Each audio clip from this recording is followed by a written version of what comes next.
Sharana Prangalaya Konpetu Dik Aile Sora Enchagu Niti Ulu Merit I saw Nuso Prangai Akamaka Shalona Peti Matale Nai Kongsa Yakauti Jantau Di So Pe Prang Tumai No So Prang Akong La So Pe Kum Suk Nuti Ma Bin Nai Sum So Ka Tum I love So I love Min So Prang Akro Ta Singana So La Om Dom Ai Kang Lu Ai Shuni So Pang De Bai Wana Ta Sati Tung Le La Na Uyo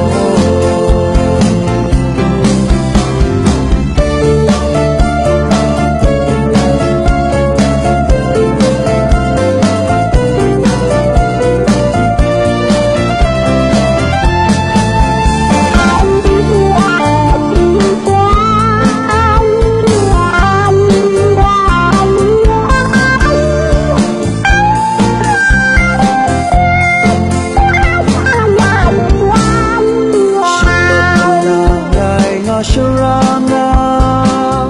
Prangalaya Konpetu Dik Aile Sora Enchagu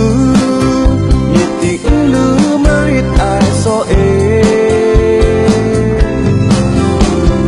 Yuso Prangai Akamaka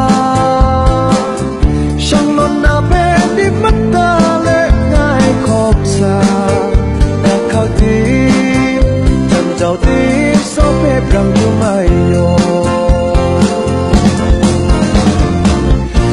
So Prang Akong La So Pe Kum Suk Nuti Ma Bin Nai Sum So Ka Tum I love So I love So Prang Akro Ta Singdana So La Om Dom Ai Kang Lu Ai Shuni So Pang De Bai Wana Ta Sati Tung Le La Ga Uyo Buddha Makama Jo So Te Sangam Ai Pretina Ya Yo Rang Pe So I saw me Kum Shi Yo Go Yo So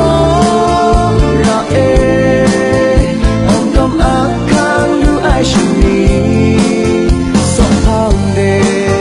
Bai Wana Ta Sati Tung Le La Ga Uyo Ta Sati Tung Le La Ga Uyo